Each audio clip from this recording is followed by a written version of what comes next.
This podcast is recorded on the traditional and unceded territories of the Musqueam, Squamish, and Tsleil-Waututh people. British Columbia, I've seen your mountains high, seen your pretty rainbows and your blue crystal skies, watched your winding rivers as they flow around the bend. To me, you're not a stranger, you'll always be a friend.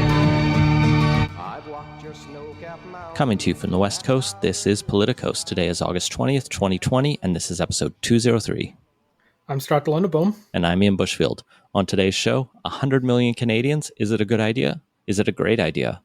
Prorogation? Turns out it's a great idea if you're Justin Trudeau. And the search for Andrew Scheer's replacement.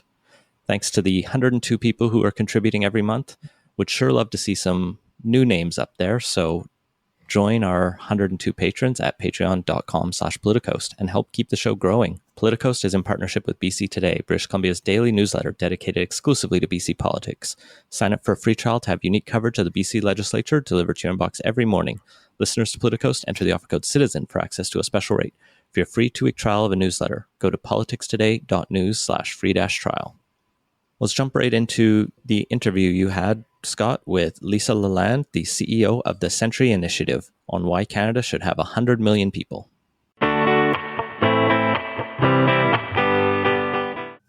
Joining me today is Lisa Lalande from the Century Initiative. Lisa, welcome to Politicos. Thank you for having me. So let's get started. What is the Century Initiative? Sure.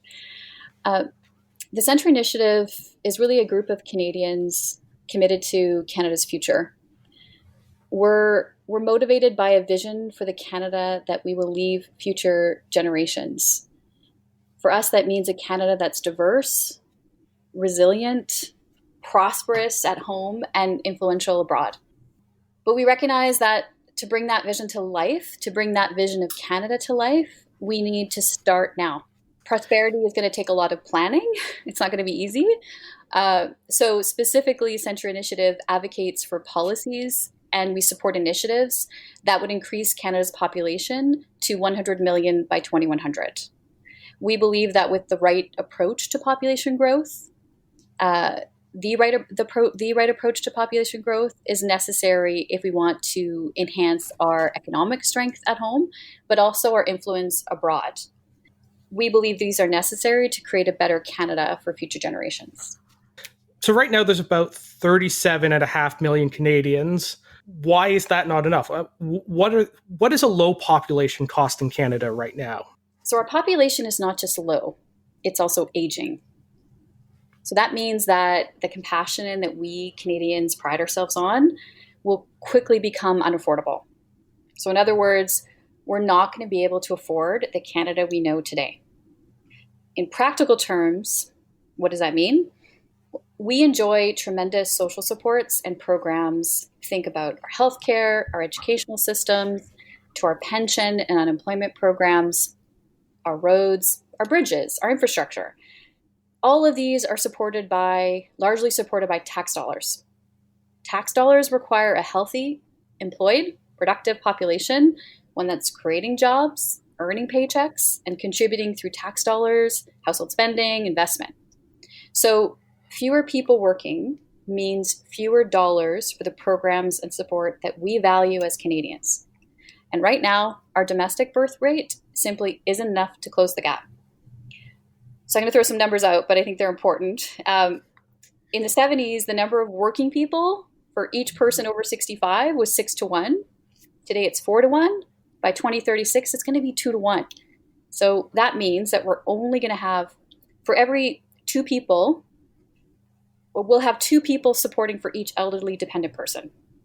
And our safety net was largely designed for a time when costs could be shared more broadly. And there were some recent studies that have shown that they're now projecting even fewer babies will be born as a result of the pandemic. So given this, immigration is going to be the only realistic approach for us to protect our prosperity as a country. So Century Initiative, our perspective is we have to act now. We can't do this later. We need to leverage Canada's strengths, our openness to immigration, our value for social services, including early childhood support, to get ahead of these trends in order to build the prosperity that for future generations, our children, our children's children, generations that we're not ever going to know.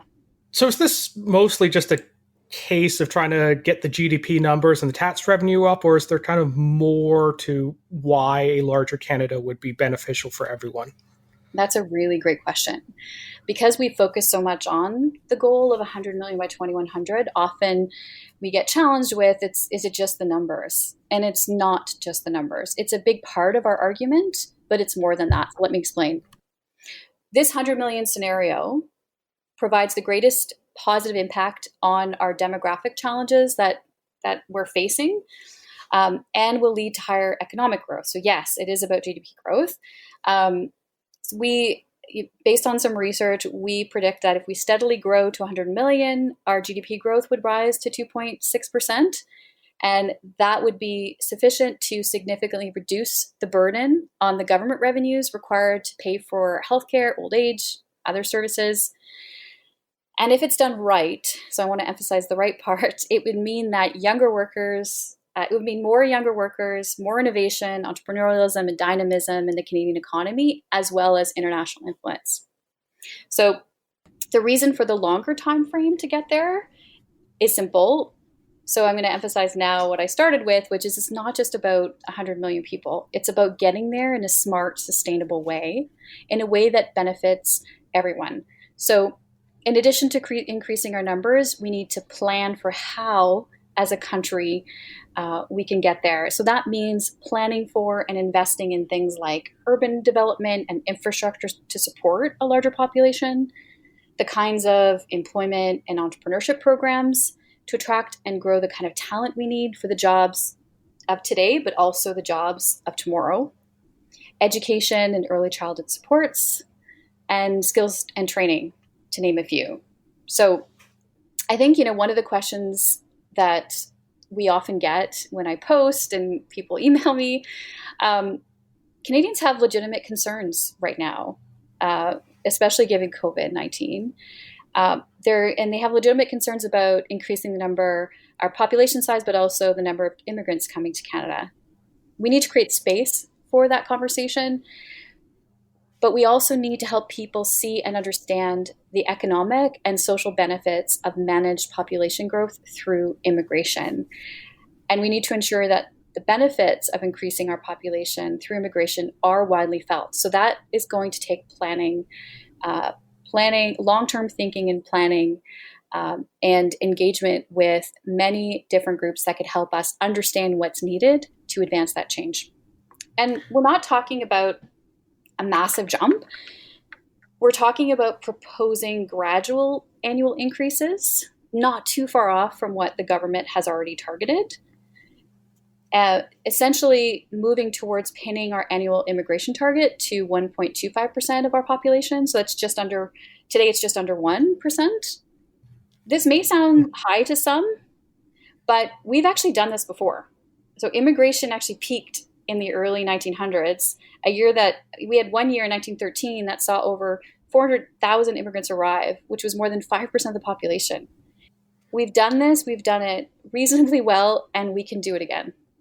Yeah, I actually was reading Doug Saunders' book, The Maximum Canada. That was something that really jumped out at me, was how different and much larger the population growth was back in that time when Laurier was prime minister, as well as he thought we needed 40 million people to kind of realize Canada's potential, which now we're just kind of getting to right now. So it's quite interesting. But I want to jump into the numbers a bit here. It's noticeable that 100 million and the end of the century 2100 are both pretty round numbers. How were they chosen, and is the reason why we shouldn't be aiming for 100 million by 2075 or 100 million maybe in 2110? Right. I mean, that kind of builds on my answer that I just gave, which was, we drew on some research primarily from the Conference Board of Canada, but also on other sources, and it identified that the 100 million scenario provides the greatest positive impact on our demographic challenges. And it also pointed to higher economic growth for us. And so based on that work, we actually using that as our North Star.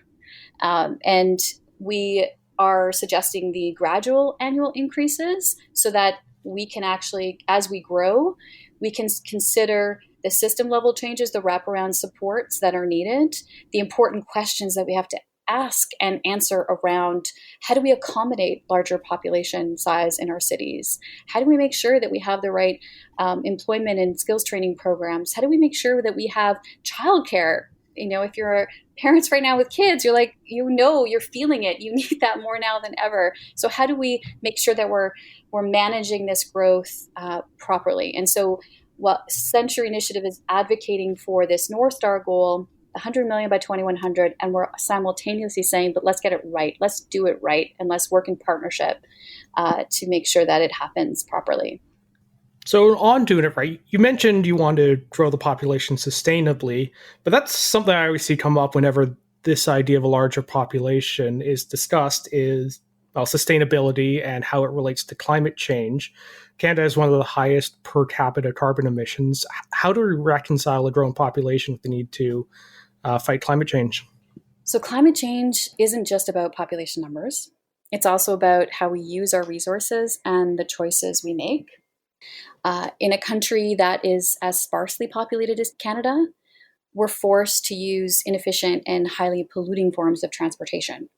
So greater population density would allow us to make the economic and environmental case for using more energy efficient technologies for transportation, for example.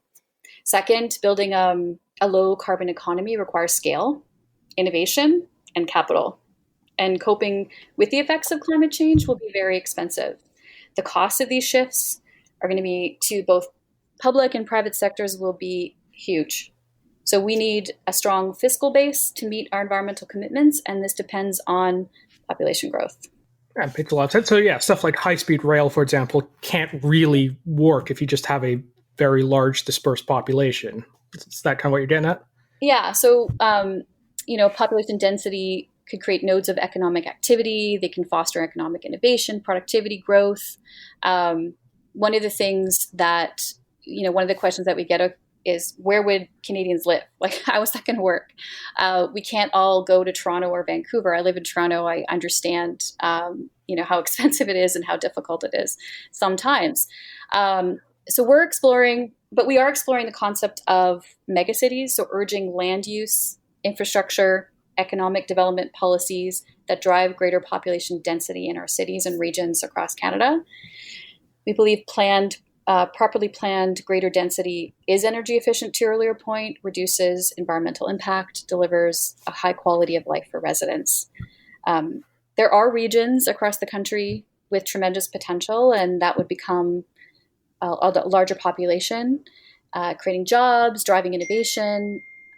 But I want to emphasize, because I'm also from a small town in Northern Ontario, but rural communities have long been a pillar of the Canadian economy from the agriculture sector on, and we need to ensure that the importance of rural communities stays in place.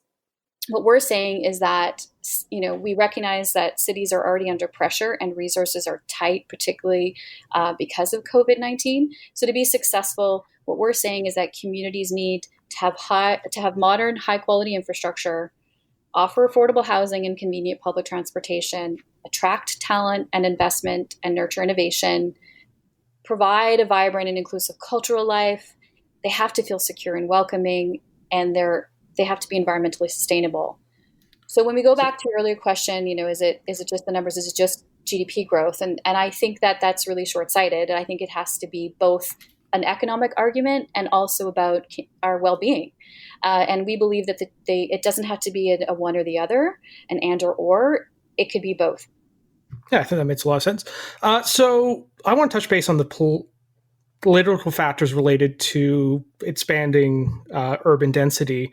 It's an issue I care quite a bit about, but it's also very contentious. Like the fights at the city councils over every small development or even the big plans, they all get pretty contentious.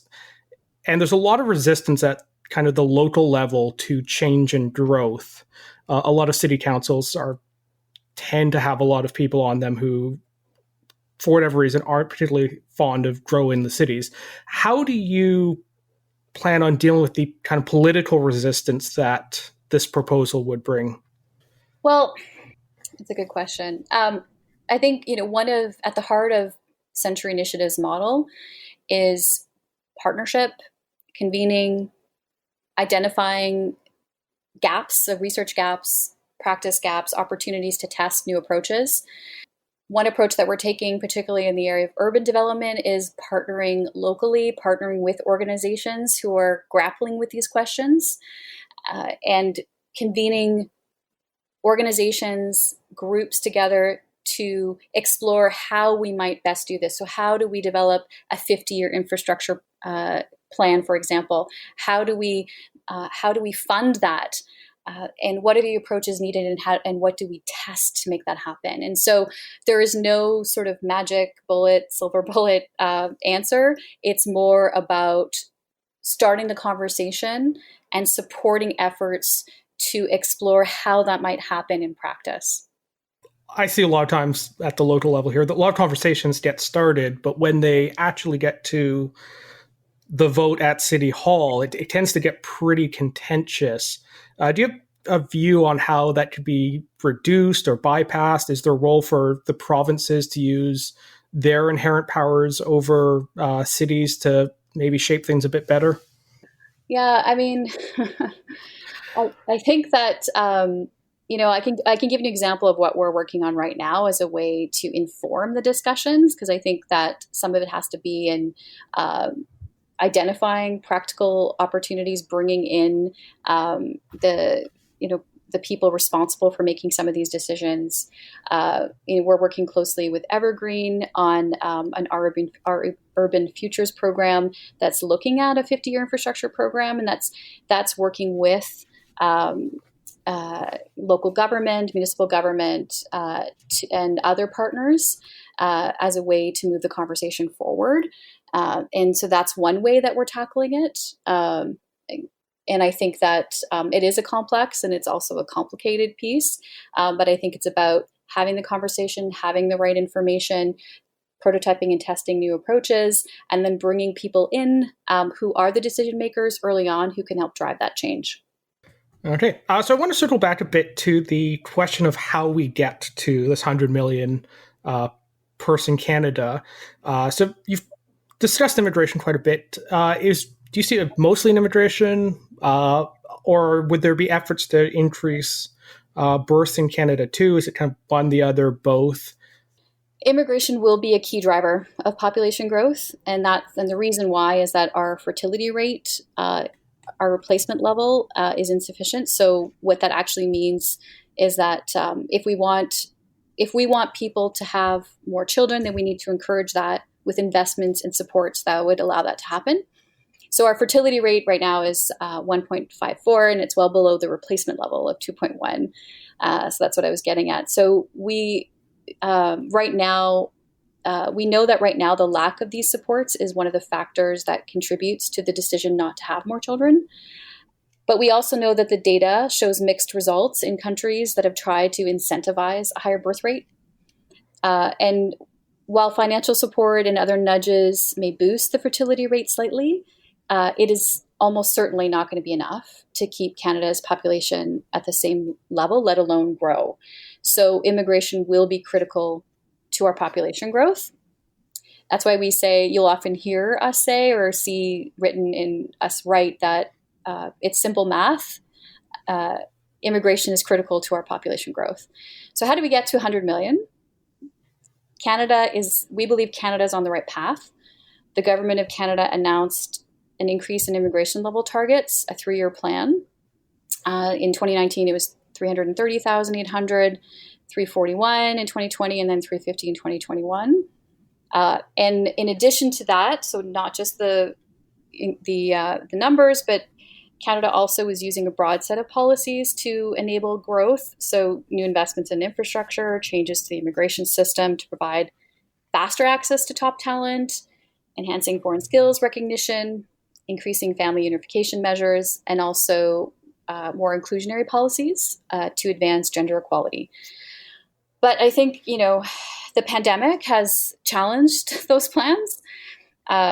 Because of travel restrictions, Canada's 2020 plan, so it was meant to be 341,000 permanent resident admissions. We're not going to meet it. As of halfway through the year, so as of June 30th, permanent residency was granted to only 84,000 people, and that's just under 25% of the annual target. So the government's going to be really challenged in making up this shortfall. Our position, Centre Initiative, is advocating for, at minimum, the existing targets be met and piloting increased annual admissions. Okay. So how has COVID changed kind of your approach on what Canada needs to do?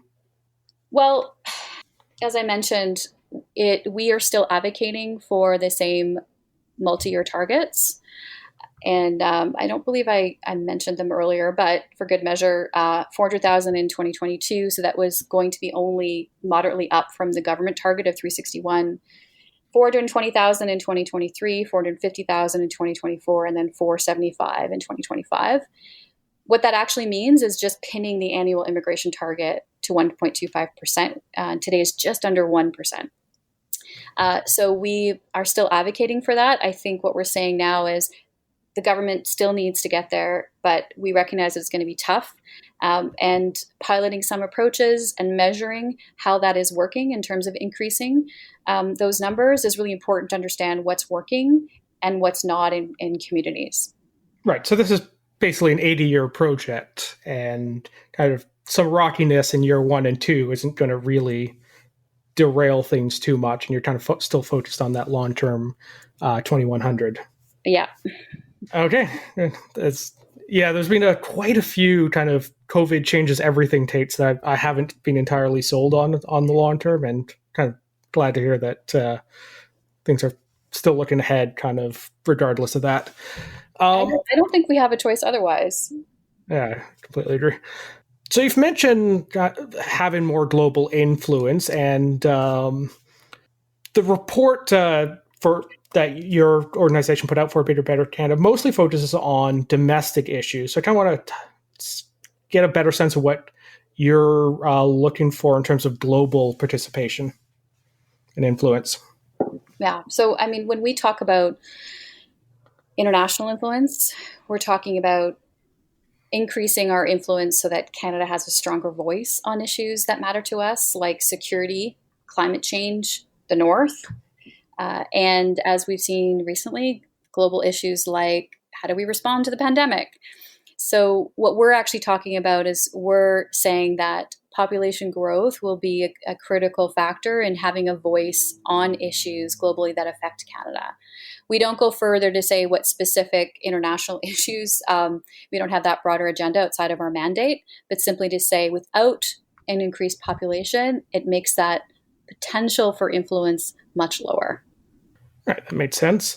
So I kind of want to now pivot to discussing the North. That was one of the sections in the report about For a Bigger, Bolder Canada.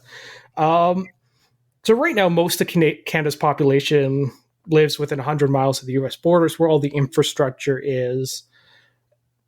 Doesn't necessarily make sense to be greatly expanding population where there isn't that existing infrastructure to take advantage of.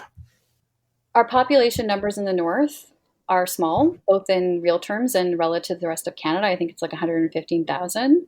And this pales in comparison to Russia, which has 2 million people living in Arctic Russia.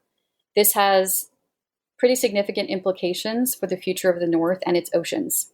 So Canada must have a strong, vital presence on the world stage to advance our interests with respect to this very strategic, environmentally sensitive land. So, to put in context, the Arctic Ocean's receding ice cover and the region's warming average temperatures are already spurring international interest for expanded shipping and mineral exploration in a really sensitive ecosystem. And that has pretty significant global climate implications. Without a Canadian presence in the North, there will be diminished stewardship of our economic and ecological future. So more people are needed to drive the development and growth that we're going to benefit, and that will benefit northern communities. But we know that to do this, we have to ensure that Indigenous leadership and vision are maintained. So this means that we must start with conversations, meaningful and respectful dialogue with Indigenous communities.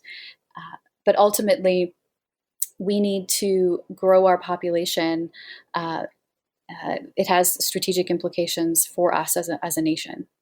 So yeah, history has not generally been that great when it comes to Canadians and settlers moving into new areas and areas that were predominantly inhabited by Indigenous people.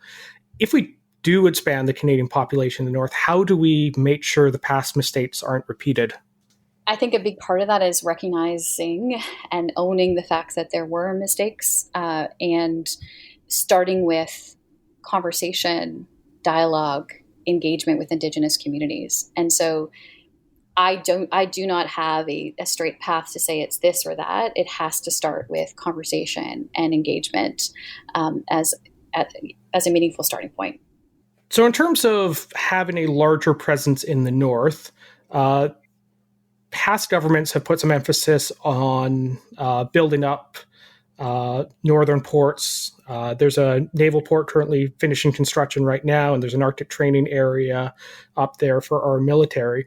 But one of the things with a small population is it means we just don't have much resources to put into defense. Do you see a role to have a larger population better support those efforts and enhance Arctic sovereignty in that way beyond just a civilian population in the North? So, sorry, can you clarify your question? Do you mean enhancing our... I guess the northern presence, do you see that as mostly a civilian-led, mixed civilian military? Kind of where do you see that, and how does a larger population, which can support a larger armed forces, play into that? I think Century Initiative's position is simply that we need to bolster our population in the North. We recognize that it's complex. We recognize that it needs to be Indigenous-led, and it'll be quite involved. And so our starting point is, let's raise awareness around this issue. Let's have a conversation about it. And then our next step is, how do we partner with the right organizations, communities, and leaders to understand what's actually needed in order to make that happen? So before I let you go, is there anything we didn't discuss that you feel is particularly relevant or you want mentioned? Yes. So I actually want to end with, I think that we're all feeling really anxious right now, particularly because of COVID. I think that we need to meet Canadians where they're at and recognize that these are challenges. At the same time, we need to celebrate what we've always been proud of, and also recognize that we have a strategic advantage in the world right now.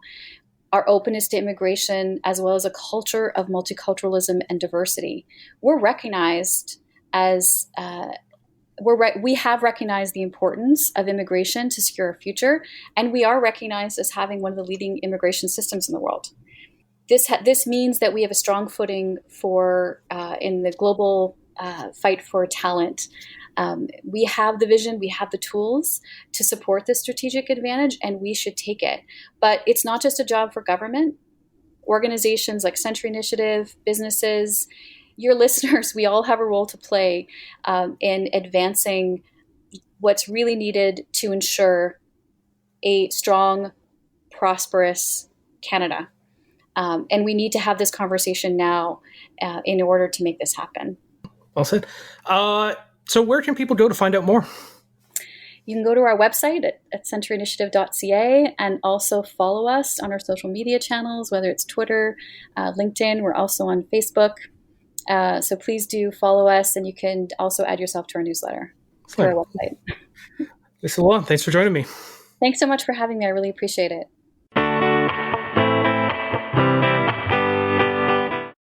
Well, moving on to our next segment, More No. This week, Finance Minister Bill Morneau resigned, both as minister and as an MP, and he's going to seek the leading role in the OECD. This comes after he was at the center of the WE scandal, and there were many, many leaks to the press about all the ways him and Justin Trudeau weren't getting on.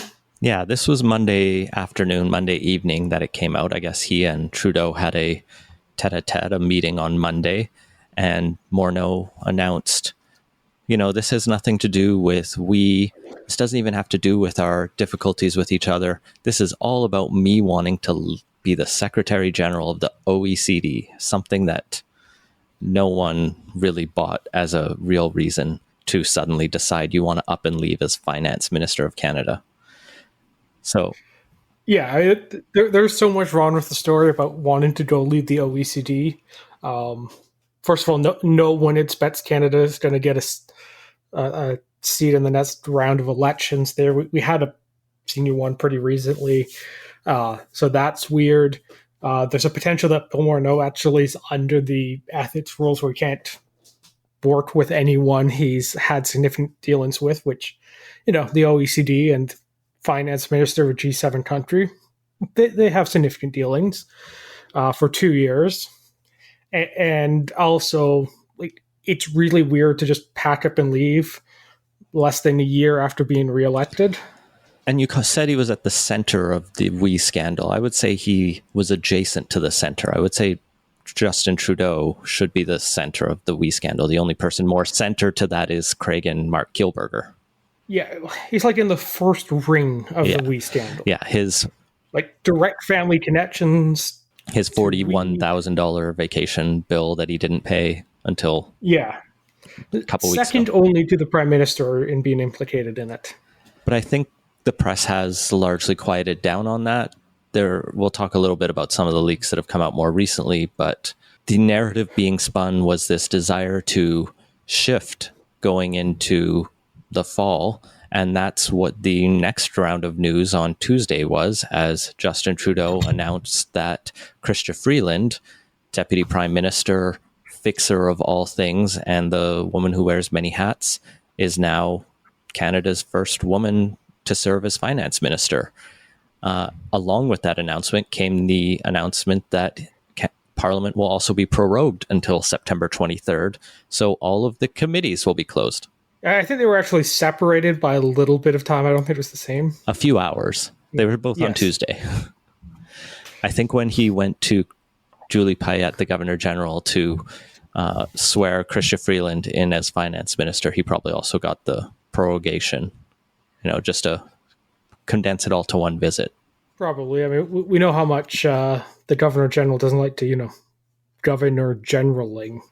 Is that the right verb to Governor General? To do her formal job. Yes. That's fine. We're not here to talk about her this week. We are here to talk about the move to put Chrystia Freeland in there, I guess, kills any idea that Mark Carney was going to get the job, at least for now. The prorogation was quite the news, though, as Justin Trudeau was pretty adamant in 2015 that he would never prorogue. And in fact, I think he was one of the first prime ministers to go an entire parliament without proroguing once, even as a matter of hey, it's a new year. Let's start with a new legislative agenda. Yeah. So, before we discuss the political implications of it, it's probably worth just touching on what proroguing is, which is basically Parliament shuts down. Everything that's happening right there stops. Order papers get wiped clean. It's basically a fresh restart. Parliament comes back at some point when the prorogation ends. There's a throne speech, a confidence vote, and then they can get down to the business of legislating. Now, there's kind of two ways this actually happens in practice. There's the, we're resetting the government, unplugging and plugging back in Parliament to wipe the slate clean and kind of refresh everything. And that's often done in a very pro forma way where Parliament's prorogued for the long weekend or something. Well, here in BC, when the throne speech is introduced on the first sitting of a new year, usually the prorogation ceremony happens like that morning. So there's actually like 2 sittings of the legislature on the same day. One is the last of the previous session, where they say, all right, we've opened, we've done our prayer, prorogue, and then they're just done. And then they come back in the afternoon with the throne speech. Yeah, so that's one way of doing it. The other way is, rather than kind of resetting the modem of Parliament by unplugging and plugging back in, there's the cutting all the phone lines approach to prorogation, where you just shut everything down because Parliament's not a very fun place for you right about now. Yeah, this is an effective way to dodge confidence votes, to escape scrutiny of parliamentary committees. And this is something that we've seen now prime ministers of all stripes, from Jean Chrétien to Stephen Harper and now Justin Trudeau, use. Yeah, and when they're in opposition, they all rant against how bad and terrible and undemocratic it is. But when there's an opportunity that suits them as prime minister, they're quick to jump on it. Yeah, if Julie Payette wanted something, meaningful to do with her job, here's where you could go. I'll grant you a prorogation, but you have to bring a throne speech in this afternoon. If that doesn't work for you, come back with your request 24 hours before you're introducing the throne speech. And set the new precedent that prorogation can only be very short, except in extreme circumstances. It sounds like a really good way to trigger constitutional crisis. It would be fun, though. Is a constitutional crisis in the midst of other crises fun? It would be a distraction from we, but now we don't have to talk about we because no one will be allowed to talk about we, at least in the formal setting of parliamentary committees. Yeah, now they can still, once Parliament resumes, restart all that business because the committees are dominated by the opposition, because minority parliaments are fun that way. But the other thing that's going to distract from is all the COVID that's going on and the plans to deal with that and the resulting economic fallout. So Parliament not sitting also means Parliament can't legislate things. And if you do need to restart things, because, legislation has to be quickly moved forward during a crisis to get stuff going, have to go through a throne speech and a confidence vote and all that. It's not, booting up the government isn't the quickest or easiest thing to do in this case, which makes it just reckless to do it during a crisis. I think Parliament had technically risen from its weird format it was running through the summer, which was not technically normal sessions, but like the COVID committee of the whole was running. I think the plan was to return in September anyway, so this is just basically shutting the doors formally until then. Now they could recall it sooner, I think, if there was an emergency. And, they can fast track many of these things. A throne speech doesn't have to be a 2-hour event. It can be like 5 words, and then they just get a bill and they can push it all through in a day or two if they really need to. But that said, there were a number of bills on the order paper, like, for example, the bill to change Canada's assisted dying laws, which the government has now asked for 2 extensions to a Quebec Superior Court ruling that found part of the existing laws to be unconstitutional. The government now has until December 18th. They had a bill that was at first reading that would have done what they needed to do. I didn't think it was a perfect bill, but it was a bill. And now they have to start from zero, or else just parts of the law disappear, which I think the government has not wanted to do. So they have work to do. It's all around just a very messy situation. And to the extent that this government thinks strategically, which is not always apparent, they, I guess, made the calculation that better to survive politically and turn down the heat a bit than, do the governing they're supposed to be doing. The other angle on it is the potential that Trudeau sees that his opposition is weak in many different ways. The Conservatives are coming through a leadership race, which we'll talk about in a second. The NDP are broke. The Bloc are saber rattling and probably could fight an election, but that's about it. So you can come forward now, say, all right, I'm going to bring forward this throne speech, possibly a full budget in October, give you a bunch of confidence votes, and dare you to send me to an election. Because if Trudeau comes back having won an election, either as a, kind of status quo or increases his seat count, he can pretty much put we behind him and say he's got a new, fresh mandate from the peoples. That's risky and unlikely on a couple categories. First off, the new COVID EI thing that's replacing the CERB, it's coming in on September 27th, and that needs legislation to happen. And I don't think we've actually mentioned the date, but the scheduled return of Parliament after the prorogation is September 23rd. So, the NDP at the very least, and probably everyone else, isn't going to torpedo, that just as Parliament reopens. Because the blowback on leaving millions of Canadians stranded without some sort of benefit in these times would be massive. So that's not going to happen. And same thing with the budget speech. Unless they really screw up, it's unlikely that there's going to be enough in the budget for all the parties to vote it down. It does give the NDP the strong ability to try to push for something bigger and to push Trudeau to really move forward. This is, I think, the time when the opposition party should be playing a little bit harder ball. It's a risky game all around, but if Trudeau's talking this big game, and if you're the party that says we need a big game to be played, you gotta take this opportunity. If the NDP wants to go for basic income, now seems like the time to push for it, or something big like that.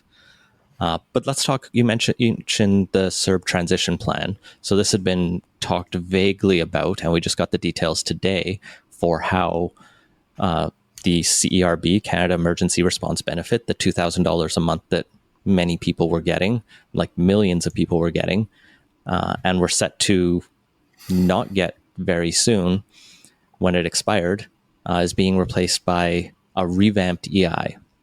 So the first step is to extend CERB for another 4 weeks to September 27th, just to give them some flexibility time to, like you said, bring in the bills they need to bring in these new additional recovery benefits. The key bit about how most people will go on to EI is some of the requirements for EI are going to drop. I think you needed to have worked 400 or 500 hours in the past year to qualify for EI. Typically, that's going to drop to 120, and you'll get at least $400 a week, which will be pretty good for a lot of people. And I think beyond that, it's 55% of your salary otherwise. There are also 3 new additional recovery benefits. There's the Canada Recovery Benefit, which is the way to cover everyone who's a precarious worker, a gig worker, someone who doesn't have a clear salary, self-employed people. They will qualify for $400 a week, and they could get that for up to 26 weeks. There's the Canada Recovery Sickness Benefit. This, as far as I can tell, is the paid sick leave. It's 10 days for those who are unable to work due to having COVID-19 or needing to isolate for COVID-19. It's not paid sick leave, it's COVID sick leave, and it'll be here temporarily. It's good that it's there. And finally, there's the Canada Recovery Caregiver Benefit. This is for anyone who needs to stay home because either their kid's school or daycare is closed, or a doctor has told them that you need to keep your kid home because they're at risk of COVID, and they will be eligible for $500 a week as well. So fairly broad. It seems like it covers most realms. I know the CCPA has been looking very carefully at this transition and whether the revamping will cover everyone who is going to come off of CERB, because it's a lot of people. Yeah, the transition is going to be tough, in part because the CERB's done by the CRA, the Canada Revenue Agency, but EI isn't. So you're going to have to transfer millions of people from one bureaucracy to another. It's not necessarily going to be easy, and there will probably be people slipping through the cracks on this one. These are all also temporary benefits, and there's a good argument that many of these things or similar things should be more permanent. If people have many medical reasons they can't have their children in school, or the paid sick leave we've talked about on the show, how important that is just in normal times to ensure people aren't spreading diseases which can always affect the most vulnerable. So there's a good argument, I think, for these being more permanent, but at least they're here for a start. And it's not clear how long they'll be here, though. Well, I think the EI tops out at 45 weeks, starts with a 4. So the better part of a year, I think EI covers. And on the permanent, so yeah, sick leave absolutely makes sense as a permanent one. The suggestions that the CERB becomes like a UBI, universal basic income type program. I mean, that's a very big, massive structural change that you don't want to just rush into. And you go back a several weeks now into our archives and listen to the interview with Lindsay Tedds on all the challenges there. So it's maybe one of those things that you don't want to rush into. Well, we'll have to keep our eye on this and see how things progress. I expect we'll see lots more rolled out by the federal government in advance of this candy-laden budget that Trudeau is going to roll out in October. Moving on to our final segment, catching up on the Conservative leadership race. We have 4 candidates coming in on the final days of voting before we find out who gets to replace Andrew Scheer. So the leadership race has been going on since the loss by Andrew Scheer and subsequent resignation as leader of the Conservative Party after the last election. Let's be real, it's been going on since 2015, since Stephen Harper stepped down that election night unceremoniously. Well, some of the people didn't run that time, like Peter MacKay sat that last one out. So tomorrow, or today when you're listening to this, on Friday the 21st, it's 5 p.m. Eastern is when all the ballots have to be in by. We'll get the answer this weekend on who actually won. It's a riding weighted ranked choice system, so every riding gets 100 points, and people rank their preferred candidates. Last one gets dropped off the ballot, their votes get redistributed. So it's a case where ridings really matter, and 100 people in a riding in Quebec that's never voted Conservative ever can matter just as much as the most Conservative riding with 3,000 members in Alberta. Yeah, it's a system that makes sense in a country that elects leaders and elects governments based on single member plurality ridings. So you need to be competitive in every part of the country to win a federal election. So you should reasonably be competitive in every part of the country to win your party leadership. It's a messy system, but it does make sense. Yeah, it made sense for coalitional parties like the Conservative Party is as well, where you have a lot of different factions vying for it. You don't want, the Western bloc of them to dominate. Well, let's run through this quick. There's 4 leadership candidates. They're all conservatives, so they're all obviously against the carbon tax. They're against the bills C-48 and C-69, the ones they call the anti-pipeline bills. They love balancing the budget, dropping taxes. What differentiates these 4? Right. So I guess first off, Peter MacKay, he's the former leader of the Progressive Conservatives who merged it with the Alliance under Stephen Harper to form the Conservative Party of Canada, former Justice Minister, former Minister of National Defence. He's got 47 MPs behind him. He's the most endorsed of any of the leadership candidates. Yeah, widely considered to be kind of the front runner.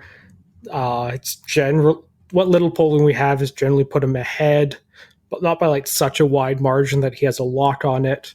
Yeah, I think he's got the most name recognition among the broader public, but within the Conservative Party itself, he's not run a great campaign, and it was a lot of gaffes in the early bits. So, yeah, it was a running joke among the punditry and Twitter as well about just how terrible the Peter MacKay campaign was. To say it was amateur hour would be an insult to amateurs, I think. But he's kind of cleaned it up, and the back half of the campaign seems to have been run fairly well.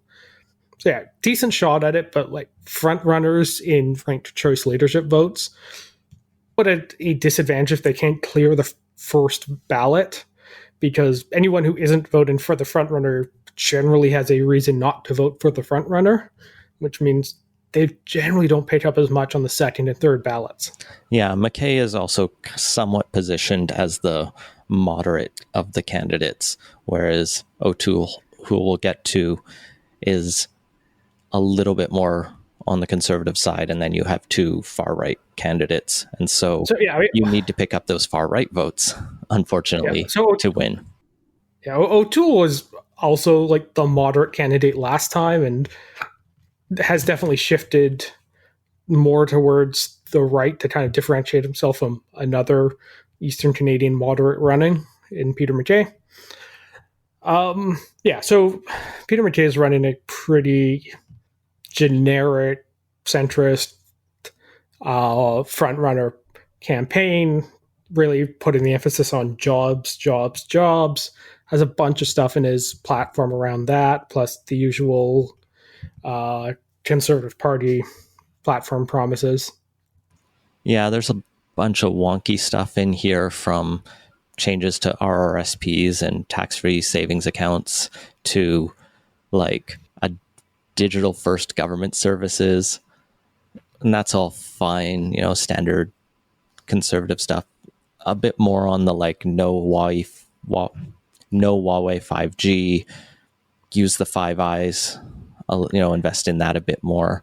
He does. Yeah, so go ahead. So the Five Eyes is the intelligence alliance between us, the US, the UK, New Zealand, and Australia. And in addition to not having Huawei in any of those countries, MacKay wants to basically do a joint project to develop internally within the intelligence alliance the 5G equipment and manufacture to really make it secure.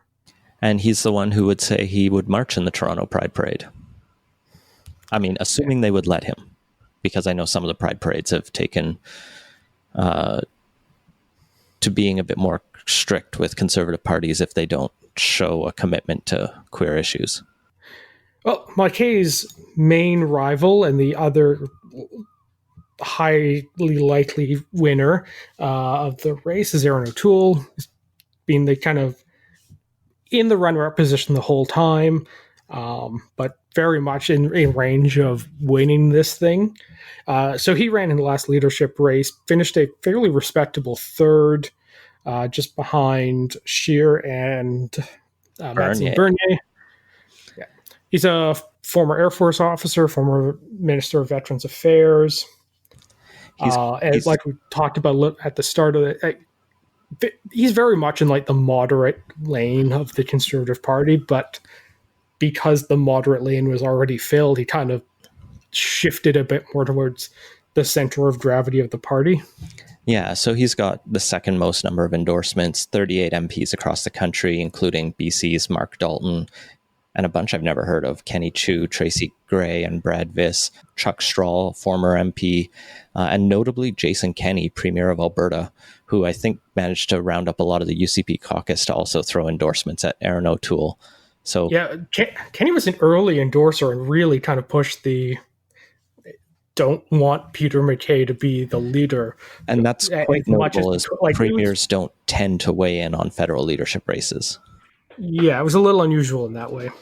So O'Toole, like you say, moderate policies for the large part, but like messaging that tried to play to the more right-wing base of a couple of the other candidates. I think the most like aggressive policy he's putting forward is to invoke the notwithstanding clause to ensure mandatory minimum sentences stay in place for trafficking illegal hand weapons, trafficking illegal handguns, or the most violent crimes such as murder, kidnapping, sexual assault. And notably, the courts have repeatedly across the states and Canada found mandatory minimums to be cruel and unusual punishment. Yeah, so that was the one that really kind of stuck out to me. Well, one of the two things that stuck out to me when I was reading his platform. And that definitely red meat to the base. The other one was, well, not red meat, but other food was he wants to protect our food supply by investing in greenhouse infrastructure, which it's nowhere near the most important thing in this platform, but like it just seems really weird because like Canada's a massive exporter of food anyway, and like is the thing that's stopping us from having a secure food supply a lack of greenhouses in Canada? This feels like a policy that there's like someone on his campaign who is really hung up on and knows this issue inside and out, and is like, there is a specific law or regulation that is preventing 80 people in this country, maybe it's a little bit more, from building greenhouses faster. And they really want to change that. And it's not like it's necessarily good or bad. It's just weird to people who don't understand it, like me. Yeah, really. I should say I grew up on a farm, but we didn't have greenhouses. Really feels like that's a sort of thing that like came out of a campaign stop somewhere where someone like taught his ear off about the importance of greenhouses. Yeah, it's just one of those weird little policies that is kind of what I like about leadership races is, in addition to like the very generic stuff that like the party will put in its next platform, you have all of these like weird little pet issues. A little bit less of a pet issue for O'Toole, though, is that he wants to wind down CERB and other emergency benefits on some unknown timeline. But he would replace that with an extended EI that would cover those who aren't covered today. Yeah, so in some ways kind of similar to what we were talking about in the previous segment. Also firmly anti-Huawei, wants to onshore a lot of like the critical manufacturing stuff for PPE, which McKay also has, but we didn't mention when we were talking about his platform. And then the other couple things that stand out for me on there was support for a small modular reactor industry. So basically getting a new nuclear power industry up and running, but on a much more cost-effective, easier to roll out way than past generations of nuclear. And the other one is support for the CANZIC union, alliance, general working togetherness of us, Australia, New Zealand, and the UK, which was in his platform last time too, and he's been like one of the main proponents of in Canada in general. Yeah, I think both of those are ideas that are interesting. I think the specifics kind of kill both of them. Like the reactors, I like the idea, but the financial feasibility always becomes a question, and maybe that's where the government needs to step in. And CANZIC is nice, but we all geographically aren't the most logical trading partners as much as we do share a lot of culture. But, you know, again, not necessarily opposed to it, but just like, yeah, fine. Yeah, on the small reactor thing, like part of the reason that approach has been taken is because it does get around a bunch of the cost issues that have plagued previous generations, where like you like giant bespoke reactor systems and power plants every time you want to build one, rather than a smaller system that you can, you know, make just repeated ones in mass production and get them out a lot quicker. So that one's, I think, can't happen without government support, but he's very worth putting a lot of support behind. Well, maybe let's change from the sort of quirky ideas of the primary candidates to the quirky candidates of the secondary level of the race. But we may even need to revisit there's three that. tiers in this one. You have your top two, who are, you know, as close as we can tell, you know, tied. Yeah, neck and neck-ish. Maybe McKay's been ahead the whole time, but like not so obviously so that he runs away with it. Then you have your next tier of Leslie Lewis, and the final tier of that slightly nutty guy that most people are kind of embarrassed by, and it's almost certain to finish last. So let's talk about Leslie Lewis first. She's a lawyer and a former candidate without much other political experience, but she has suddenly like come up, and we'll talk briefly, maybe we won't quite have time, and I'll just throw the link in the show notes to Eric Grenier's analysis of fundraising. But Leslyn Lewis in this last quarter has pulled in like a respectable amount. She got more donors than Peter MacKay and was like 100 fewer than Aaron O'Toole with 13,000, 200 to 100 between them. So both raising, all raising like 1.8 to 3.1 million dollars. So she is in there in this last round. She has 7 MPs endorsing her, including Dean Del Maestro, Pierre Lemieux, who was the former leadership candidate. I mean, half of the caucus was a leadership candidate in the last election, but he was prominent among them, among the social conservatives. John Cummins, Scott Reed, who weirdly is in that list because he's not really among the more right wing as far as I got. He was more of just the wonky democratic reform guy. He's a little idiosyncratic. Fair enough. I guess she does have some reform the party internally positions that the others don't.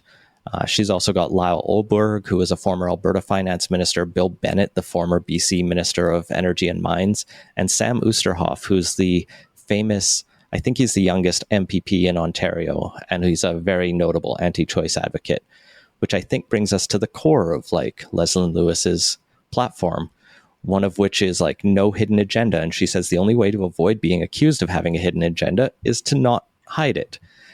And so she does talk about how pro-life she is, and here are the like 4 ways she would try to ban abortion in Canada. And it wouldn't be a full outright one. It would be like sex selective stuff. But, if that's your candidate, and apparently she's got quite a bit of support for it, there she is. Yeah, so she's positioned herself as kind of the mainstay social conservative person in the race, but also someone who's generated like a fair bit of buzz from the grassroots. Like the first 2 guys on the list we were talking about, they ran very boring campaigns that like didn't generate much buzz. But from what I hear, like rank and file conservatives are giving Leslyn Lewis a lot more attention than I think anyone expected going into this. I think maybe it comes around the first couple things on her platform, which are ensuring fair nominations and more grassroots policies at conventions. When you talk to people who are involved in political parties of basically any color, one of the things you will hear a lot is that being a member is kind of pointless because you can never get the policies you actually care about to convention.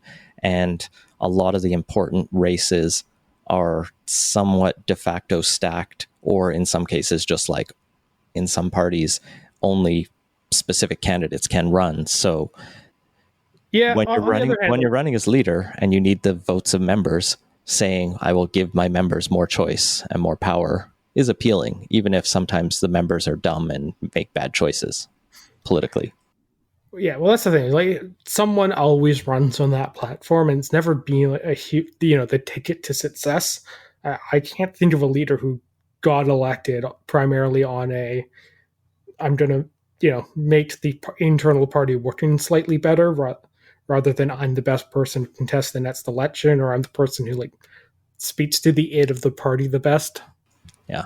The rest of Lewis's platform is largely social conservative stuff. She talks about ending political correctness, but doesn't really define either what that is or how she would do it. She would allow free votes on conscience issues. She would oppose the conversion therapy ban, and that's been proposed, and the remove trans rights from the Human Rights Act, and she would stop expansions of medical assistance in dying. So, yeah, pretty strong evangelical social conservative stuff. Yeah, she was also the other candidate on there to mention the small modular reactors thing, which I found kind of interesting that it was picked up by not just one candidate. Oh, yeah, and she mentioned the UN Global Compact on Migration, which was the like racist conspiracy thing of conservatives a couple years ago. Fun times. Well, should we move on to the person who's taken that idea and run with it the most?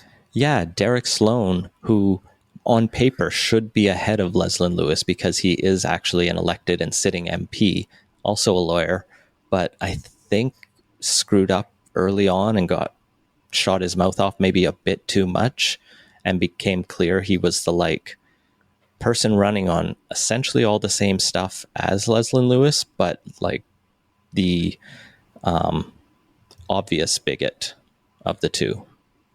And whereas Leslie Lewis, I should mention, is a black woman, versus Derek Sloan is like exactly who you'd expect to be running on this platform.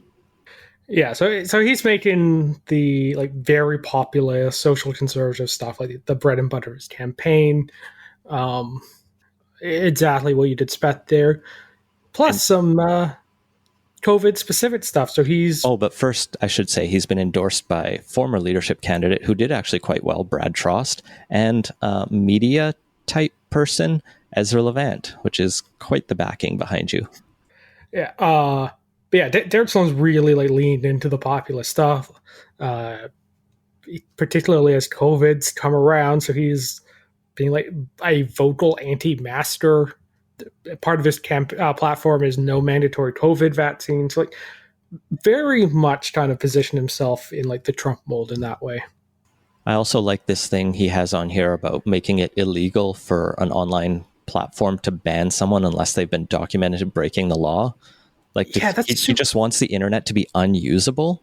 Yeah, like anyone who spent any time on like any social media, going back to like the original like forums and stuff, you gotta have a way to ban people, otherwise it just becomes like the most troll-infested place ever. It's such a nonsensical idea. Yeah. Luckily, he's not going to win. My worry is Lewis is like weirdly strong in this. If she edges out McKay or O'Toole, she has a path to victory. I think she would have to edge out O'Toole on the first ballot. Yeah. But it's unlikely, but yeah, if she does clear that big hurdle, it does put in a pretty strong position for round 2. Beyond that, any predictions? So the McKay campaign said they've sold the most memberships. The polling puts them ahead, but like, I think this is, if I was to guess, most likely going to be a third round narrow O'Toole victory. Yeah, I think that's the safest second bet. And third. And where I'd probably put my money too. I would maybe throw a little bit of cash on the Leslie Lewis surprise victory, which really, well, it would be a long shot bet, and maybe you'd make some good money on there. Yeah, that's no true. one's given me good odds on it yet, or good enough odds. In any case, McKay's McKay's like the super safe, like most, thing that like the pundits who want to just play it safe are predicting. But he needs to win it on the first round, really. Pardon? McKay would really need to win it on the first round. Yeah, or come in like 49%. I just need a scattering of second and third choice votes. In any case, at this point, I'm not sure any are quite strong enough to take on Trudeau, although O'Toole might do well. McKay would need to do better than he campaigned on the early part of this leadership race. Although, like, the campaign in the last half's been notably better. I think it could definitely... It's just been notably quiet on all parts. Take him on better. And, like, Andrew Scheer was an absolute dud, and he still won the popular vote and came fairly close to... Like, definitely did better than anyone predicted the Conservatives would have done, looking at how the party was when they voted in their last leader. And that's mostly because Trudeau shot himself in the foot in a couple of ways during that time. But like, there's definitely a possibility that anyone who made some fairly marginal improvements and runs a campaign that isn't entirely about driving up support among the base and actually winning seats in Ontario would win. And in that respect, either McKay or O'Toole would be fine and likely to give a respectable showing and quite possibly win. Well, we'll know soon enough, and we'll have to follow the adventures of the new leader as they try and take on Justin Trudeau. And that has been Politicoast. Find links to everything we talked about at politicoast.ca. support the show and get access to our Slack channel at patreon.com/Playtoast. Our intro music credit is Beautiful British Columbia by Serge Plotnikoff. Playtoast is a production of Laden Media, and editing services are provided by CHLY 101.7 FM in Nanaimo. Wash your hands and stay home. Thanks for listening.